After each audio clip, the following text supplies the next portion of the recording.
본문 말씀이 더 긴데 이 두 절만 딱 제가 발췌해 온 것은 시간을 최소화하고 이 말씀만 가지고도 얼마든지 오늘의 전체적인 주제를 같이 이야기하기에 불필요하지 않겠다라고 생각했기 때문이었습니다. 오늘 전체적으로 우리가 함께 나눌 이야기는요, 하나님 나라를 소망하는 사람들이라고 하는 이번 저희 기독교 대한 성결교회 계절교육 전체적인 주제에 대한 이야기들을 함께 하려고 합니다. 그러나 너무 좀 딱딱하지 않게 해보려고 하겠습니다. 지금 여기 앞에 그림을 딱 보시면 누가 보이시죠? 예수님처럼 보이세요? 저는 처음에 이 교육을 받으러 갔다가 깜짝 놀란 게 예수님 마스크를 쓰고 계신 거예요. 근데 마스크가 아니고 수염인데 제가 눈에 너무 요즘 코로나 시대를 살다 보니까 뭐만 입을 가리고 있으면 그냥 마스크인 줄 알고, 아니 어떻게 코로나 시대라고 예수님 마스크를 쓰고 계시나 이런 생각을 했었거든요. 그래서 가까이 가서 보니까 그건 아니었고 예수님 수염이었습니다. 예수님께서 공중에 구름 타고 재림하신다라고 하는 것에 대한 전체적인 이야기를 이번 우리 계절 교육을 통해서 함께 이야기하려고 합니다. 그 이전에 먼저 이걸 정리해 볼 필요가 있겠습니다. 우리 기독교 대한 성결교회는 2015년부터 지금까지 계속해서 하나의 흐름을 가지고 계속해서 여름 계절 교육 그리고 전체적인 주제 교육을 해오고 있는 중이었습니다. 우리 성도님들 가지고 계시는 사용하시는 구역 공과 내용도 이 주제와 똑같이 맥을 같이 하고 가고 있습니다. 2015년부터 시작하여서 복음 성경 그리고 사중복음, 이렇게 전체적인 주제를 가지고 1년에 한 가지씩의 주제를 가지고 집중하여서 우리가 그 주제를 가지고 지금 구역 공과도 진행되고 있고, 우리 어린이 부서들 또 우리 유치부 또 우리 청소년부 할 것 없이 다 그 똑같은 동일한 주제를 가지고 심하게는 동일한 본문을 가지고 함께 지금 말씀들을 나누고 있는 중입니다. 굉장히 어려운 작업인데 이것을 함께 해나가고 있다는 것만으로도 저는 우리 기독교 대한 성결교회에 대한 뿌듯함이 있습니다. 사실은 그 내용을 조금 더 정리해서 들어가다 보면은 이렇게 설명을 드릴 수가 있습니다. 글씨가 좀 작아서 다 보이시지 않으실 수가 있는데, 2015년에는 복음이라고 하는 타이틀로 진행을 했습니다. 그래서 복음을 만난 사람들이라고 하는 주제를 가지고 전체적인 여름교육과 그리고 전체적인 구역 교재를 진행을 했습니다. 2016년에는 성경이었고요. 그래서 말씀 위에 선 사람들이라고 하는 주제였고요. 2017년에는 중생이었습니다. 이제 사중복음이 시작된 거죠. 그래서 새 생명을 얻은 사람들. 2018년에는 성결이었습니다. 그래서 성결을 경험하는 사람들. 2019년에는 우리 작년이었죠. 작년에 여러분도 혹시 기억하시는지 모르겠는데 제가 담임 목사님 휴가 기간에 마침 설교할 기회가 있어서 작년에 로마서에 기록되어 있는 사도행전에 기록되어 있는 그 루다에 있는 애니아라고 하는 사람에 대한 설교를 했는데, 여러분들 혹시 기억하실지 모르겠어요. 그 설교를 하면서 제가 신유에 대한 전체적인 주제 설교를 한번 한 적이 있었습니다. 그러면서 말씀을 드렸죠. 회복의 은혜를 구하는 사람들이라고 하는 주제로 작년에 우리가 함께 말씀들을 나누었습니다. 그리고 이제 올해 2020년은 뭘까요? 오늘 우리가 함께 나누려고 하는 주보에 나와 있는 그 제목입니다. 같이 한번 읽어보실까요? 제가 한번 보여드리면서 같이 읽자고 해야 되겠네요. 같이 한번 읽어볼까요? 시작. 하나님 나라를 소망하는 사람들. 이 사람들 이런 단어들이 계속 나오는데 이 사람들이 누구라는 건가요? 이 사람들이 우리 성결교회 성도들이다라고 그렇게 설명드릴 수가 있을 것 같아요. 그래서 전체적인 흐름은 그렇게 우리가 지금 진행되고 있고, 올해는 하나님 나라를 소망하는 사람들이라고 하는 주제를 가지고 우리가 함께 재림이라고 하는 어려운 이야기를 함께 해보려고 합니다. 글씨가 너무 작아서 다 이렇게 보시기가 어려우실 수 있는데, 우리 기독교 대한 성결교회 헌법에 보면 이 재림이라고 하는 것을 어떻게 설명하고 있는가라고 하는 것을 먼저 우리가 접근해 볼 필요가 있습니다. 왜냐하면 이 접근이 우리 기독교 대한 성결교회가 가지고 있는 재림에 대한 가장 중요한 핵심 근간이고, 이따가도 또 제가 한 가지를 표를 보여드리면서 설명드리다도 동일한 이야기를 하게 될 것 같습니다. 제가 간단하게 읽어드리면 이렇습니다. 구약 성경의 예언의 중심이 그리스도의 수육 탄생이라면, 소위 말해서 구약 성경의 전체적인 흐름은 뭐였습니까? 여러 가지 환란이 다가올 때마다 메시아가 이 땅 가운데 오실 거다. 그분이 오시면 새로운 나라가, 새로운 땅이 열리게 될 것이다. 그런 이야기가 뭡니까? 구약 성경의 예언서들이 갖고 있는 주요 핵심 내용이었습니다. 맞죠? 그런데 계속해서 읽어볼게요. 신약 성경의 중심은 그리스도의 재림이라 할 수 있나니 우리는 공중 재림과 지상 재림을 믿는다.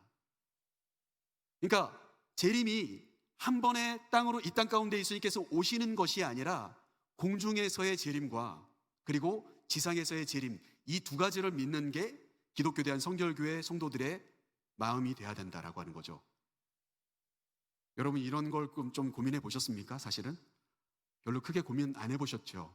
주님이 언젠가 오시겠지 뭐 이런 정도셨을지 몰라요. 오늘 그렇게 생각하셨던 분들은 아주 잘 오신 겁니다. 함께 말씀을 나누면서 이것들을 다시 한번 정리해 볼 필요가 있겠습니다. 계속해서 읽어보면 이렇습니다. 요한계시록은 재림을 전적으로 계시한 성경으로 마지막에 내가 속히 오리라 한 말씀이 3번이나 거듭 기록되었다. 그래서 재림은 그런 요한계시록이라고 하는 성경에 기록된 내용을 토대로 우리 기독교 대한 성결교회 성도들은 이 재림을 신앙의 생활의 요소로 삼고 있고 그리고 소망을 갖고 있고 그리고 경성하게 되는 것이다 라고 우리 기독교 대한 성결교회 헌법 제6조에 재림이라고 하는 것을 설명하고 있습니다. 여러분 이해되십니까? 제가 더 장황하게 설명드리지 않겠습니다. 왜냐하면 또 계속해서 반복적으로 이따가 설명을 드려야 되니까요. 자, 시간을 아끼면서 이런 질문을 한 가지 던져볼게요. 하나만 한 질문일 수 있는데요. 질문 한번 읽어볼까요? 시작. 예수님은 언제 재림하시나요? 여러분 예수님은 언제 재림하실까요? 벌써 예수님이 재림하신 분들이 있어요. 이단이죠. 벌써 예수님이 재림하셨어요. 그러니까 예수님은 언제 재림하실까요? 1992년 10월 28일 날 재림하셨어야 되잖아요. 재림 안 하셨잖아요. 여러분 다 잘 아시는 다미선 교회 굉장히 했었습니다. 그렇죠? 여러분 예수님이 언제 재림하시는지에 대한 질문이 우리에게 던져졌을 때 우리가 뭐라고 대답하는지가 굉장히 중요합니다. 그것을 잘못 대답하는 순간 이단이 되어지는 거예요. 벌써 재림하신 분들도 있고 영원히 재림 안 하실 분들도 있고요. 많습니다. 오늘 그것에 대해서 좀 이야기하면서 정리해 볼 필요가 있겠죠. 그래서 들어가는 말씀으로 종말론에 관한 오해와 남용들이 숱하게 많이 있다는 겁니다. 왜냐하면 예언서라고 하는 것이 굉장히 상징적인 표현들이 많다 보니까 숫자적인 상징, 어떤 명칭적인 상징, 여러 가지 말들에 대한 상징, 우리가 보지 못했던 것들에 대한 상징적인 표현들이 많다 보니까 사람들은 그것을 자꾸 궁금해하고 그것을 우리의 일상생활에 다른 것으로 접목시키려고 노력을 하지요. 그것을 잘 이해하는 사람이 되기 위해서 노력하다 보니까 자칫 오용하게 되고 남용하게 되어지기 시작한 거죠. 이단들은 이 예수님이 이 땅에 오시느냐라고 하는 이 문제 때문에 이단으로 판명되는 경우들이 굉장히 많습니다. 이미 재림주로 이 땅에 사시는 분들이 대한민국 안에서도 굉장히 많다고 저는 들었거든요. 지금 이 시간에도 계룡산 자락에 가면은 본인이 하나님인 사람들이 그 산 골짜골짜기에 많이 있다고 저는 그렇게 들었습니다. 여러분들은 어떠십니까? 여러분 주변에 혹시 그런 재림주가 있으시면 깊이 한번 연구해 보실 필요가 있으세요. 그런데 그런 오용들이 있는데 이번 시간을 통하여서 우리가 함께 다시 한번 이 어려운 단어이겠지만 예수님께서 다시 오시는 이것이 언제 올 거고 또 어떠한 모습으로 올 거고 그것에 대한 이야기들을 우리가 함께 나누면서 우리 성결교회가 이야기하는 재림은 무엇인지를 함께 나누고 싶은 거죠. 그래서 두 번째 줄에 가시면은 주님의 재림은 거룩한 삶과 치유의 기쁨 가운데 임하는 하나님의 은총의 현실이다. 뭐 단어들이 어렵게 생각되어집니다만 이렇게 생각하시면 됩니다. 우리가 왜 거룩한 삶을 살아야 될까?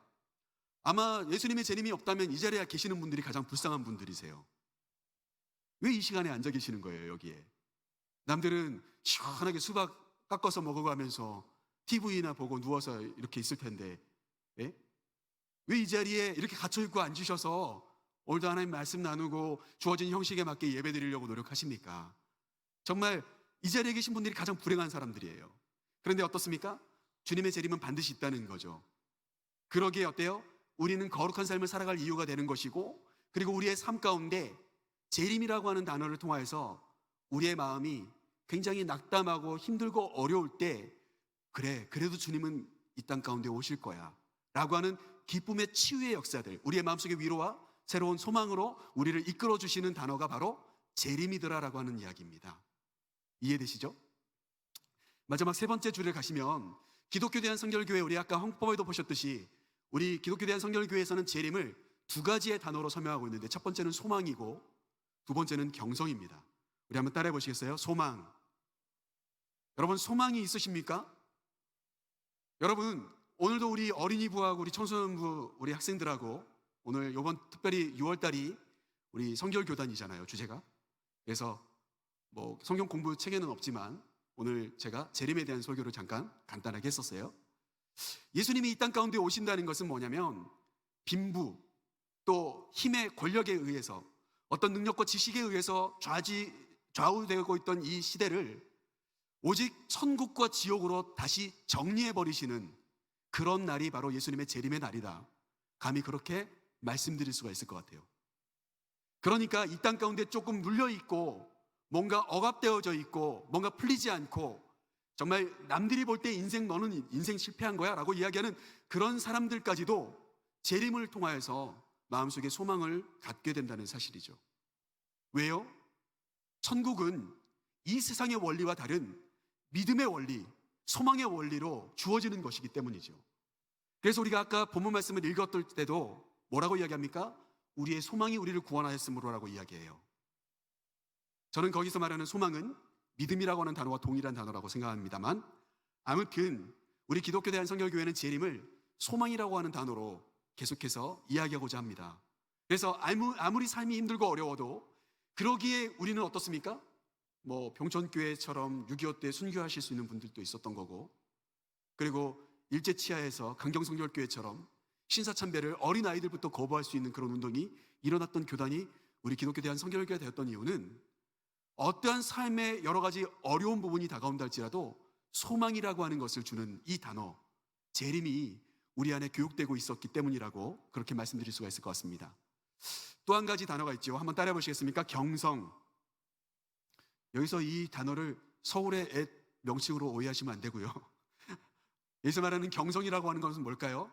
각성하는 거죠. 영적인 각성. 그래, 예수님께서 반드시 오시기 때문에 그때까지 내가 뭘 해야 될까?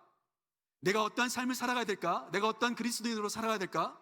라고 하는 고민과 늘 깨어있으려고 하는, 내 기름 그릇에 기름을 채우려고 하는 그 노력, 그게 바로 경성이라고 하는 단어로 설명될 수가 있다는 사실이지요. 그래서 소망, 경성, 요게 뭐라고요? 재림을 이야기하는 우리 기독교 대한성결교회의 포커스다, 초점이다, 그렇게 말씀드릴 수가 있을 것 같아요. 예수님께서 언제 오시나요? 저희는 몰라요. 그 때와 그 시를 몰라야 돼요. 그렇게 대답하셔야 돼요. 그게 우리 기독교 대한성결교회 성도들이에요. 그러나 어떻습니까? 반드시 있다. 그러기에 우리는 소망이 있고, 그 주님이 반드시 우리를 찾아오셨을 때 깨어있는 다섯 처녀와 같이 우리가 깨어있는 자들이 되어야 한다 라고 하는 것을 이야기할 수 있어야 되겠다라고 하는 것을 말씀드립니다. 자, 또 한 가지 질문을 던지면서 이제 조금 표를 보여드리려고 하는데 좀 어려울 수도 있는데요, 쉽게 접근하기 위해서 이 질문을 제가 한번 던져봅니다. 여러분이 생각할 때 우리 인간은 선한 존재입니까? 아니면 좀 악한 존재입니까? 이것도 한번 잠이 오실 수도 있으니까 한번 손 한번 들어볼까요? 손이라도 들으면, 예. 인간은 선한 존재다, 이렇게 손 들어보실까요? 인간은 선한 존재야. 아, 예. 역시 본인이 착하시다고 생각하신 분들께서만 손을 드셔서 몇 분 안 되시네요. 인간은 악한 존재다. 아, 훨씬 많으시네요. 역시 본인이 착하다고 생각 안 하신 분들이 훨씬 많아요. 겸손하셔서. 근데 저도 이렇게 손을 들고 있지 않습니까? 성경에 보니까 인간이 타락하기 전까지는 선한 존재였던 것 같습니다. 그런데 아담과 하와가 선악을 알게 하는 나무의 실과를 따먹는 순간부터 인간은 모든 선택과 모든 방향이 악할 뿐이라고, 그렇게 노아의 홍수 시대를 이야기할 때 하나님께서 그렇게 노아에게 말씀해 주시는 것을 우리는 성경을 통해서 찾아볼 수가 있어요. 이 관점을 어떻게 가져가느냐에 따라서 지금부터 이야기하고자 하는 우리 기독교 대한성결교회의 재림이 어떤 재림설인지에 대한 이야기가 해석이 아주 좀 쉬워집니다. 그래서 제가 이 질문을 먼저 우리 성도님들에게 던져보았습니다. 인간이 악한 사람이라고 생각하는 분들이 좀 많죠, 우리가. 그렇다면 인간으로서는 도저히 아름다운 천년왕국을 이룰 수 없다는 결론이 나와요. 맞죠?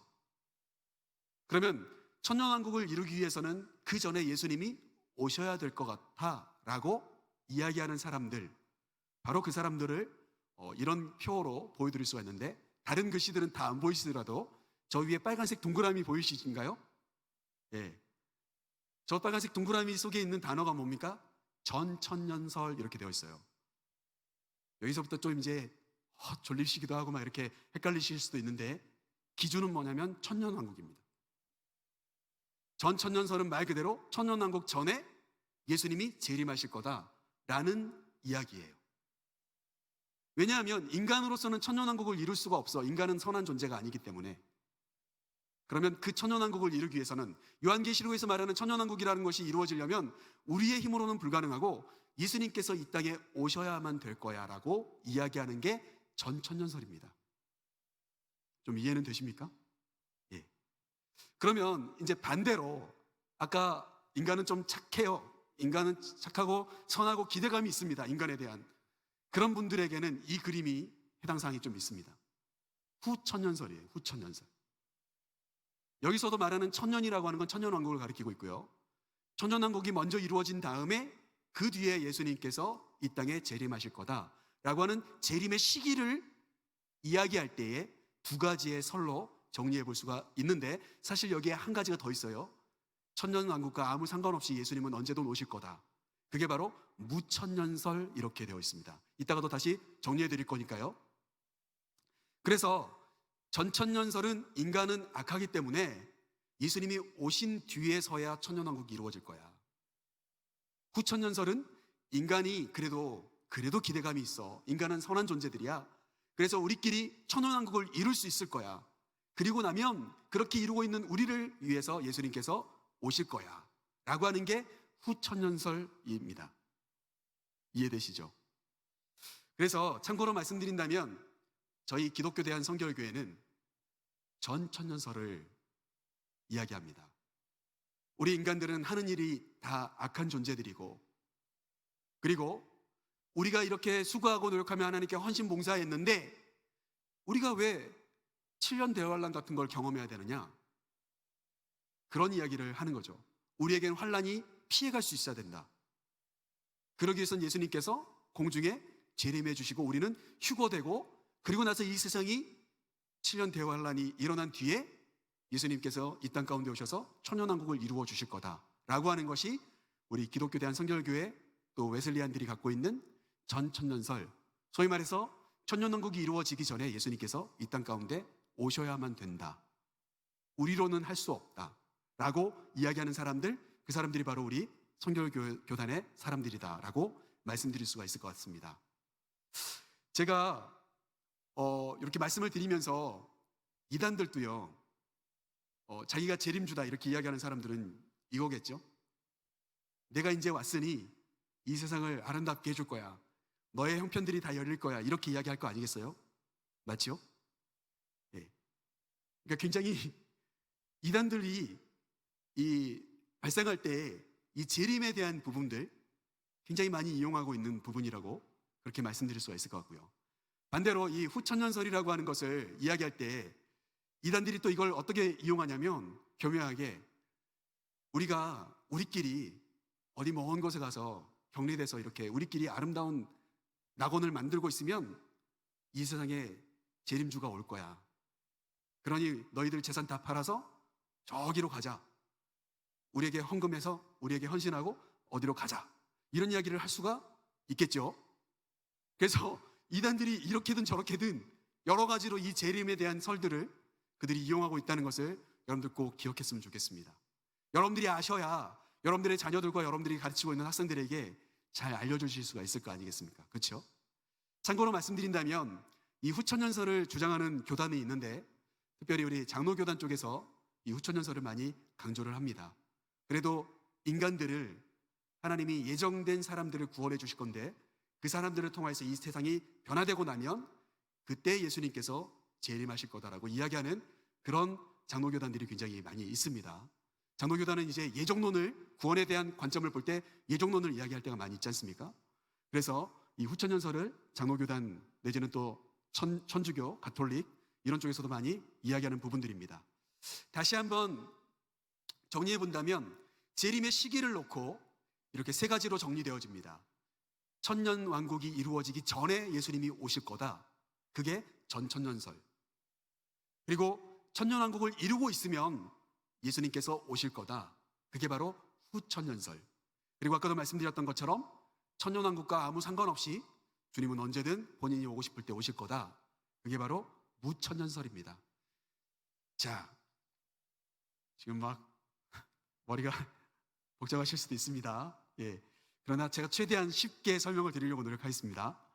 자, 그러면 이제 우리는 전천년설을 따르는 사람들이라고 했지 않습니까? 그렇죠?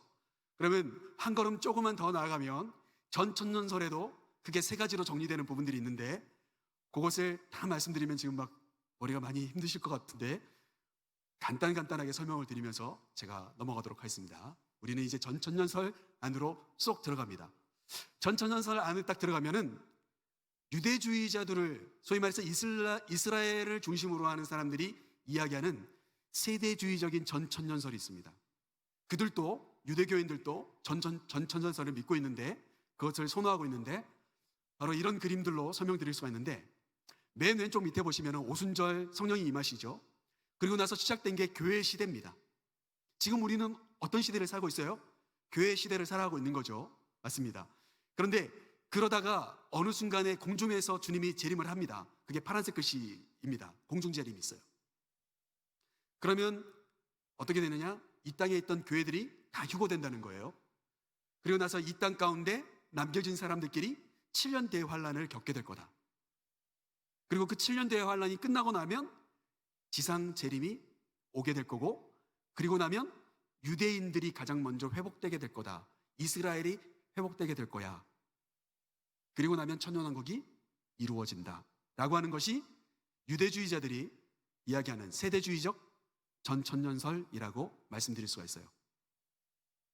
그런데 이 그림이 굉장히 잘 돼 있지 않습니까? 그죠? 논리적이죠? 그리고 요한계시록을 읽어보시면 이 그림과 굉장히 흡사한 부분들이 많아요. 그래서 이 부분과 똑같다고 착각하실 수가 있는데 그것은 착각일 뿐이에요. 이미 예수님이 이 땅에 오셨다는 것은 이스라엘만을 위해 오신 것이 아니라는 것을 우리는 잘 압니다. 맞죠? 그러기에 이 세대주의적인 전천년설은 크게 두 가지의 문제점을 갖고 있는데 그것에 대해서 잠깐 설명을 드린다면 이겁니다. 첫 번째는 이 사람들은 세대주의라고 하는 단어를 통해서 시대가 있다는 거예요. 그래서 전체의 흐름을, 전체의 시계를 7개의 단계의 시대로 나눠놓고 우리가 그 시대를 지나가고 있는데 그 시대마다 그 방법이 다 다르더라라고 이야기하고 있는 겁니다. 결국 처음에 무죄 시대였죠. 에덴 동산이었죠. 그러다가 어때요? 죄를 범하고 나니까 양심의 시대가 되었다. 또 그 다음에 인간이 통치하는 왕이 등장하는 시대가 되었다. 그리고 이제 왕 시대가 끝나면서 이스라엘이 패망하자 예언자들이 등장하여서 약속의 시대가 열리게 되었다. 그리고 율법, 말씀이 흥왕하는 말씀의 시대가 된 거다. 그리고 예수님이 이 땅에 오셔서 은혜의 시대가 열렸다. 그러면서 마지막으로 이제 우리에게 임해야 될 시대는 천년 왕국의 시대일 거다 라고 시대를 구분해 놓고 있다라고 하는 사실이에요.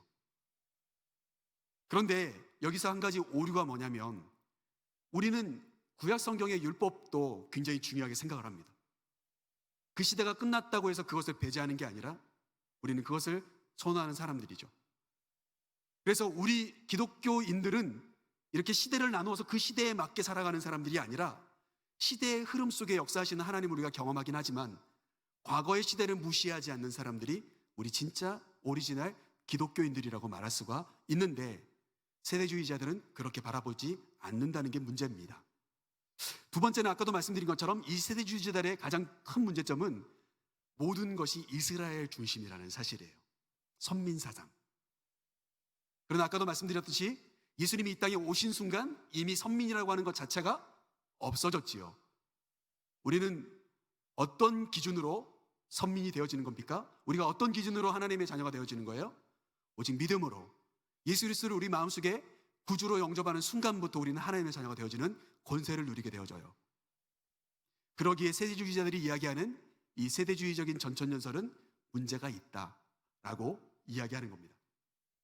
그렇다면 이제 가장 중요한 부분들로 넘어가는데,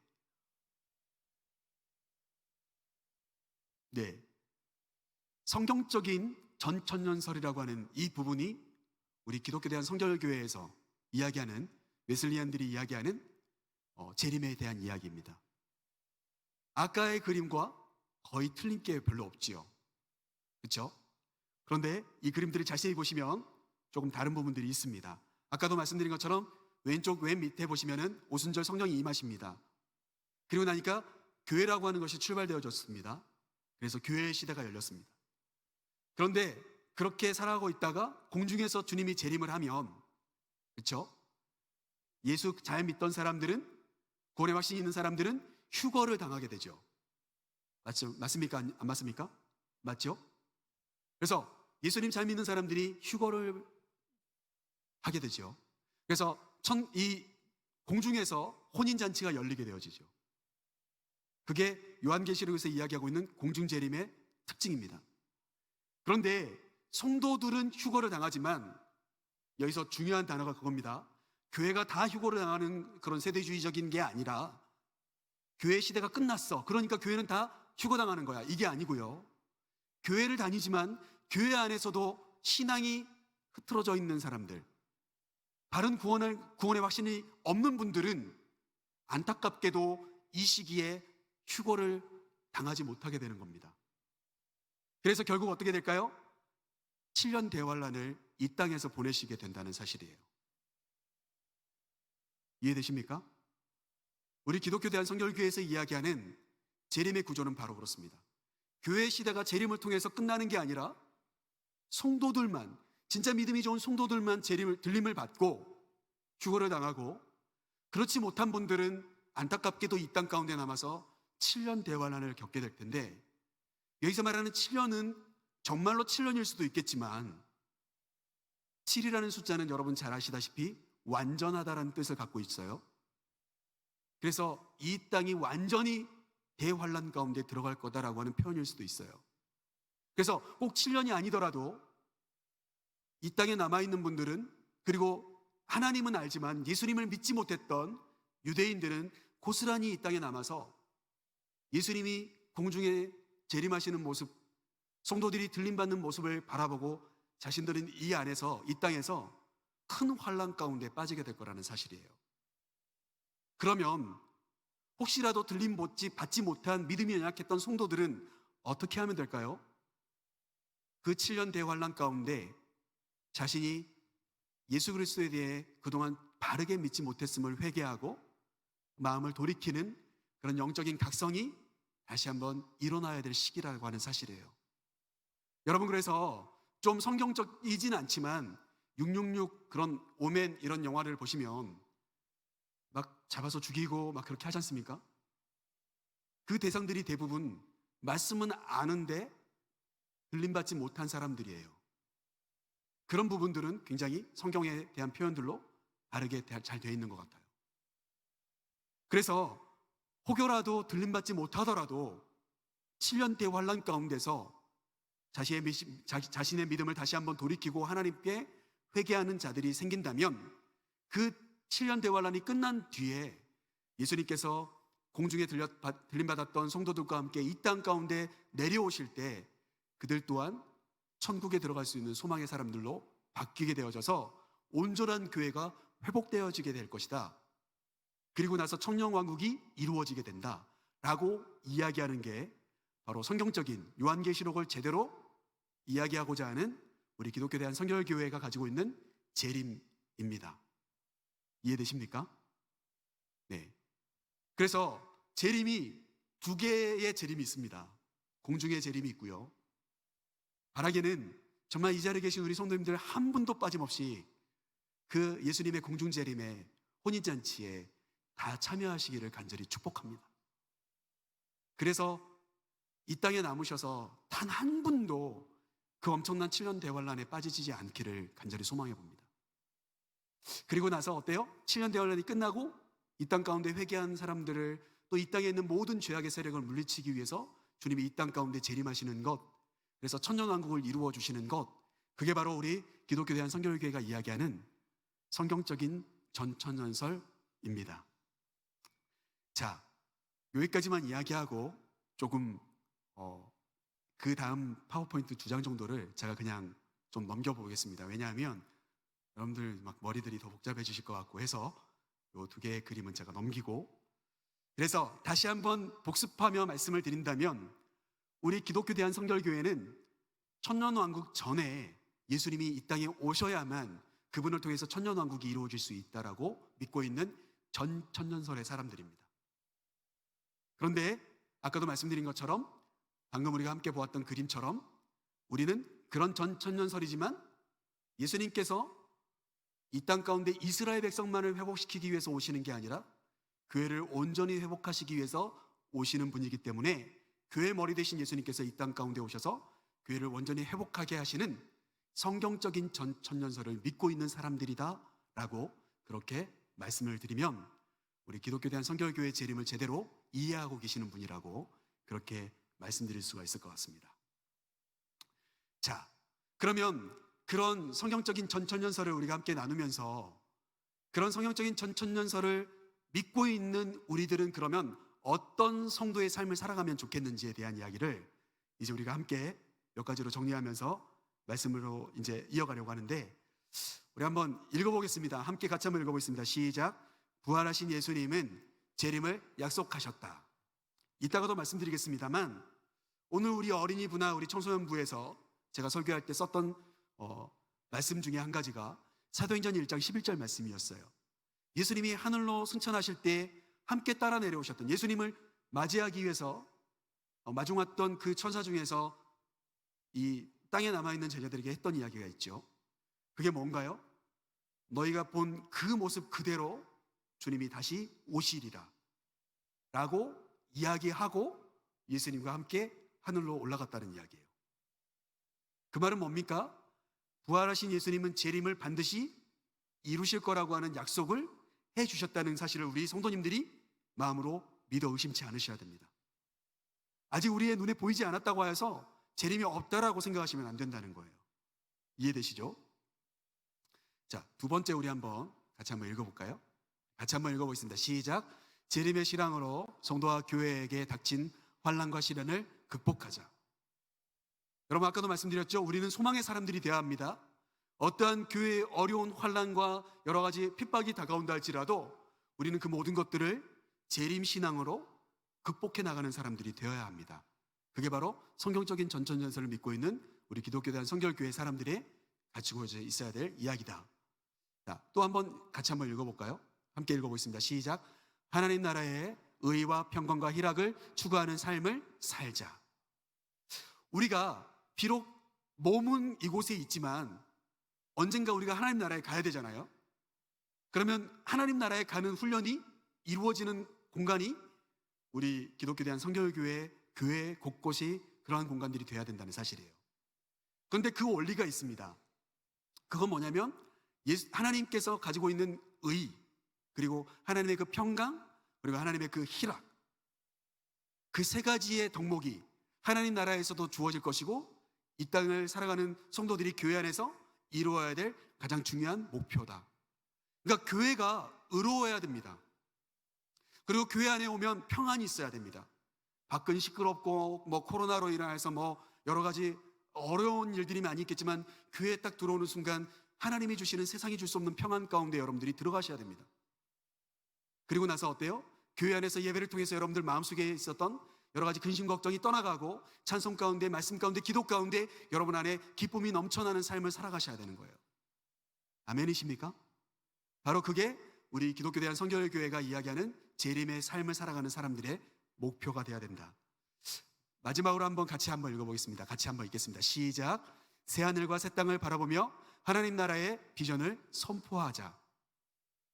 그러니까 우리 안에는 이제 재림이라고 하는 것이 이런 원리로 재림이 있구나, 천년왕국 전에 예수님이 오시고 우리는 그 전에 들림받으면 되겠구나. 그러기 위해서 우리는 항상 의와 평강과 희락의 삶을 살아야 되겠지? 라고 우리만 잘 먹고 잘 사는 것이 아니고 어떻습니까? 이 세상의 사람들에게 그날이 있음을 이야기해 줄 수 있는 비전의 삶을 살아가라고 오늘 이야기하고 있는 거예요. 그게 바로 네 번째 우리가 함께 읽은 내용입니다. 자, 그런 관점에서 오늘 말씀을 다시 한번 보신다면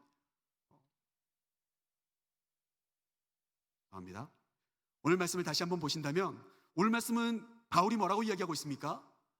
우리가 소망으로 구원을 얻었음에 라고 이야기해요. 아까도 잠깐 제가 설명드린 것처럼 여기서 말하는 소망은 구원을 줄 수 있는 단어는 아닌데 히브리서 말씀에 보면 뭐라고 이야기합니까? 이 믿음이라고 하는 것은 뭡니까? 보이지 않지만 그것을 내가 믿는 믿음의 것. 그것이 그래서 보이지 않는 것이 믿음으로 인하여서 실상이 되어지는 것. 그게 뭐예요? 히브리서에서 이야기하고 있는 믿음이지 않습니까? 결국 소망 또한 마찬가지라는 거예요. 아직 우리가 겪지 않았던 거지만 분명히 있을 거야 라고 하는 소망. 그것은 믿음이 뒷받침되어야만 이루어질 수 있기 때문에 오늘 바울은 우리가 소망으로 구원을 얻었다라고 이야기하는 것 같습니다. 이해되시죠? 그런데 그 소망은 어떻습니까? 소망의 특징은 뭐예요? 보이지 않은 거예요. 아직 현실이 되어지지 않은 겁니다. 그러나 어때요? 반드시 있다라고 하는 믿음의 확신이 있고 그것을 바라보고 있는 소망의 사람이 있어야 된다라고 하는 거예요. 이해되십니까? 그게 바로 오늘 이 성경 말씀이 이야기하고 있는 보이는 소망은 소망이 아니니 보이는 것을 누가 바라리요. 이미 예수님이 공중에서 재림을 했어요. 그런데 내가 들림받지 못했어요. 그러면 더 소망할 수가 없어요. 이제 그건 끝이에요. 나는 7년 되할람 가운데 들어갈 수밖에 없는 거예요. 그건 이제 어떻습니까? 이미 현실이 되어버린 거겠죠. 그러나 아직 예수님께서 공중에 재림하시지 않으셨잖아요. 그러면 우리 기독교 대한 성결교회 성도들은 어떻게 해야 될까요? 주님이 공중에 재림하실 때 들림받기 위해서 준비하는 사람들이 돼야 된다는 이야기잖아요. 바로 그것이 오늘 이 보이는 것이라고 하는 표현, 보이지 않는 소망이라고 하는 표현을 설명하기 아주 유익한 것 같습니다. 25절 말씀에 보니까 뭐라고 이야기합니까? 보지 못한 것을 바라고 있다면, 만약에 당신들이 재림이라고 하는 아직 보지 못한, 아직 현실이 되지 못한 사건을 여러분들이 믿고 있다고 한다면 어떻게 된다는 겁니까? 참음으로 끝까지 기다려라 라고 오늘 말씀이 이야기해주고 있죠. 결국 재림은 어떻습니까? 아직 이루어지지 않았기 때문에 우리가 끝까지 인내함으로 우리의 삶을 잘 갖고 나감으로 어떻습니까? 그 재림을 끝까지 기다릴 줄 아는 사람들이 돼야 된다라는 이야기를 하고 싶은 것입니다. 이해되시죠? 그래서 오늘 이런 관점에서 올해 전체적인 주제가 우리가 재림을 지금 계속해서 이야기하고 있는데, 그런 과정에서 우리가 교육과정으로 넘어간다면 이렇게 설명드릴 수가 있습니다. 먼저 첫 번째는 재림은 약속되어 있는 거기 때문에 반드시 이루어질 거라고 하는 겁니다. 맞죠? 그러기에 우리 성도님들은 어떻게 해야 될까요? 하나님의 백성으로 온전히 서야 됩니다. 그런 이야기들을 하고 있고요. 재림이 이루어지게 되면은 나누어지게 되어 있습니다. 아무리 지금은 한 대문을 열고 들어가시는 분들이고 한 이불을 덮고 자는 분들이고 한 식탁에 앉아서 식사를 하는 분들일지 모르지만 재림은 너무나도 뚜렷하게 장소를 완전히 바꿔버립니다. 누군가는 공중에 혼인잔치에 올라갈 것이고 누군가는 이 땅에 남게 될 거예요. 한 가족이라고 하여서 우리 부모님이 장로님이니까 우리 어머니가 기도 많이 하시니까 내가 조금 그래도 덤으로라도 이런 거 없습니다. 이런 게 없어요. 그러기에 두 번째 재림은 어떻습니까? 징후가 있고 심판이 있을 거라고 하는 이야기예요. 우리의 믿음에 대한, 우리의 삶에 대한 판단이 분명히 있는 날이 재림이라는 사실이에요. 무서운 거죠. 재림은 반드시 있는데 그 재림은 우리를 완전히 심판하는 그런 날이 될 거라고 하는 이야기예요. 이 세상을 심판하실 날, 그런 이야기가 되겠고요. 마지막 세 번째로는 그러기에 우리는 하나님 나라가 있음을 믿고 이 세상을 장악하고 있는 원수마귀 사탄이 아무리 강하다 할지라도 하나님 나라가 승리하는 이 땅 가운데 주님이 천년왕국을 이루실 그날이 있음을 믿고 이것을 믿음으로 담대하게 선포하자라고 이야기하는 것이 우리 기독교 대한성결교회가 이야기하는 교육 과정에 나오는 세 가지의 포커스입니다. 그래서 제가 장황하게 설명드리지 않겠습니다. 그래서 이번 교단 전체적인 계절교육, 전체적인 주제도 세 가지의 단어로 정리합니다. 재림은 약속이다. 한번 따라해 보시겠어요? 재림은 약속이다. 두 번째는 한번 따라해 보세요. 재림은 심판이다. 한 번만 더 따라해 보세요. 재림은 비전이다. 그래서 이번 우리 기독교 대한성결교회의 계절교육 전체적인 포커스는 이 세 가지의 단어로 그렇게 압축해서 전달되게 되어져 있습니다. 첫 번째는 약속이에요. 예수님께서 성천하실 때 제자들에게 이 땅 가운데 정말 예수님을 이제 스승을 잃게 된 제자들에게 내가 다시 올게 라고 하는 약속으로 말씀해 주셨다는 거예요. 그것을 우리 유아부는 또 유아부에 맞게, 또 우리 어린이부는 어린이부에 맞게, 우리 청소년부는 청소년부에 맞게, 또 우리 작년 성도님들은 공과책을 통해서 여러분들 구역 교재를 통해서 거기에 맞게 여러분들이 계속해서 이야기를 나누고 있다라고 그렇게 말씀드릴 수가 있을 것 같아요. 재림은 반드시 있고 주님은 반드시 다시 오실 것이다. 두 번째 단어는 심판이죠. 여러분, 저는 사실 이번에 교육받으러 제가 갔다가 좀 놀랬던 거는 뭐냐면 아모스서예요. 아모스서 본문이. 여러분, 아모스서에 어떤 내용이 있는지 잘 아시는 분 혹시 있으십니까? 아모스서가 뭐였더라? 뭐 이러시지 않습니까? 그죠? 네. 본문 전체적인 스토리가 아모스서 7장부터 9장 스토리이고, 그리고 물론 이제 우리 아이들이 배워야 될 또 함께 나눌 이야기들은 베드로후서 3장 말씀에 나와 있는 내용들인데, 한마디로 전체적인 주제는 뭐냐면 이 땅 가운데 하나님의 심판이 반드시 있을 거고 하나님을 떠난 너희는 멸망받게 될 거야 라고 하는 이야기가 나오게 되는 거죠. 그게 바로 두 번째 심판이라고 하는 이야기예요. 굉장히 어려울 수 있는데 여러 가지로 같이 준비하면서 많은 협력을 또 많은 것들을 도와드리도록 그렇게 하겠습니다. 세 번째 주제는 뭐냐면, 세 번째 3과의 전체적인 주제는 비전입니다. 반드시 있고 이것이 심판으로 온다면 우리는 심판을 두려워할 게 아니라 오히려 우리는 하나님을 바르게 믿고 하나님 나라의 백성답게 삶을 살아가면서 이 땅 가운데 죽어가는 영혼들에게 이 날이 있음을 이야기하는 비전의 사람이 되자. 그래서 여기 지금 두 손을 들고 계시는 저 할아버지 보이시죠? 그렇죠? 저분이 누구냐면 바로 끝까지 인생을 남아서 반모섬에서 유배되었지만 끝까지 남아서 말씀을 기록하고 있는 바로 사도 요한을 저렇게 그림으로 표현해 놓은 겁니다. 이해되시죠? 그래서 사도 요한은 비록 본인은 유배지에 와서, 감시받는 유배지에 와서 자유롭지 못하지만, 그리고 이제 나이 많아서 언제 죽을지 모르지만, 그럼에도 불구하고 하나님 나라를 보여주시는 하나님의 그 놀라운 환상을 보면서 기록했던 책, 바로 그거의 요한계시록이지 않습니까? 그렇죠? 그 위대한 성경에 바로 이 세상 가운데 살아가는 성도들에게 소망을 주고 비전을 주는 책으로 이렇게 서명되고 있는 것, 그게 바로 비전이라고 하는 3과의 전체적인 내용이라고 말씀드릴 수가 있겠습니다. 이제 거의 다 왔네요. 자, 올해 여름 교육은요, 그동안 우리가 여름 성경학교, 여름 수련회 이렇게 했었습니다. 그런데 잘 아시다시피 코로나19가 우리에게 가까이 와 있다 보니 이번에는 우리가 이제 여름 교육이 아니라 교단 방침이 계절 교육이라고 하는 단어로 바꿨습니다.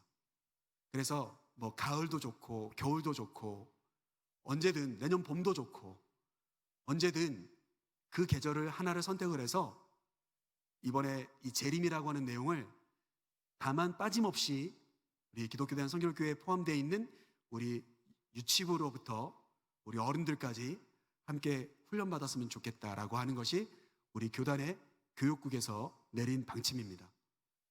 그래서 제가 이번에 교육 갔을 때 여러분들에게 지금 사실은 어떤 유인물을 좀 나눠드리고 덜 지루하게 이렇게 해드렸어야 되는데 나눠드릴 유인물이 사실은 없어요. 죄송합니다.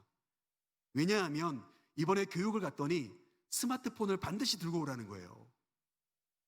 왜 그랬는지 가봤어요. 가봤더니 QR코드 하나를 주더라고요. 여러분 그 QR코드가 먹는 건지 마시는 건지 모르시죠? 우리 연세 드신 분들은 아마 모르실 거예요. 근데 아마 젊으신 분들은 아실 겁니다. 이번에 우리가 교단 전체적으로 여름 교재에 비용을 많이 투자할 수 없게 되었어요. 사실은 코로나19로 인하여서 여러 가지 경제적인 사정들이 어려워졌지 않습니까? 그래서 교단도 여러 가지 감축하고 있는 중이라서 교재에 그동안 들였던 비용을 다 드릴 수 없어서 이 교사용, 지도자용 교재를 만들지 못했습니다. 책자로 만들지 못했어요. 그런데 대신 다 파일로 만들어 가지고요. QR코드를 딱 찍으면 그게 다 이렇게 열릴 수 있게끔 그렇게 만들어 주었더라고요. 그래서 저도 스마트폰에 충전 빵빵하게 해가지고 가서 열심히 보면서 교육을 받고 왔습니다. 그러다 보니까 여러분들에게 이렇게 교재로 나눠드릴 수가 없어서 좀 죄송하긴 하지만 반대로 요즘 우리 학생들이 온라인으로 수업을 하잖아요. 그래서 이번에 여름 교육이 계절 교육으로 바뀌면서 우리 학생들이 가정에서도 틈틈이 교회에서 제공하는 이런 재림에 대한 여러 가지 콘텐츠들을 그들이 보고 집에서 열어보고 그리고 교재를 통해서 보면서 그렇게 본인 스스로가 가정에서 재림에 대한 교육을 받을 수 있는 그런 부분들도 잘 준비되어 있는 것을 확인할 수 있었습니다. 그래서 제가 왜 이 말씀을 우리 성도님들이 함께 계신 곳에서 드리냐면 그래서 장영훈 목사님이 올해 여름 수련회나 여름 성경학교 없다는 이야기지 그러면 이제 우리 후원하지 않아도 되겠네? 뭐 이렇게 생각하시는 분들이 있을 수 있어요. 근데 우리 다 할 거거든요. 예, 여름에 하지 않더라도 가을에 할 수도 있고 겨울에 할 수도 있어요. 그러니까 할 거니까요. 우리 성도님들 여느 때처럼 많이 기도해 주시고 오히려 더 많이 기도해 주셔야 돼요. 우리 학생들과 정말 대면하면서 몇 박 며칠씩 자면서 이렇게 영적으로 담금질할 수 있는 기회가 많이 없거든요. 그래서 많이 기도해 주시고 더 많이 후원해 주시면 저희가 그것을 우리 학생들에게 여러 가지 콘텐츠를 통하여서 잘 제공하고 우리 영도교회 우리 어린이들이 또 우리 학생들이 우리 젊은이들이 영적으로 잘 충전되어져서 잘 성장하는 데 보탬이 될 수 있도록 그렇게 하겠습니다. 이제 말씀을 다 마치면서 결론적으로 우리 기독교 대한성결교회 성도들이 재림신앙을 믿고 있는 우리 성도들이 어떻게 살면 좋겠는지 제가 이렇게 함께 문장으로 읽기 위해서 함께 준비해 왔습니다. 함께 읽고 우리 기도하고 마치도록 하겠습니다. 같이 읽겠습니다. 시작. 다시 오실 예수님의 약속을 믿고 심판이 있기에 늘 경성하면서 예수님의 재림을 선포하는 삶, 이러한 삶을 살아가자고 이번 우리 계절교육 재림이라고 하는 타이틀을 가지고 우리 성도님들과 함께 말씀을 여기까지 나누게 되었습니다.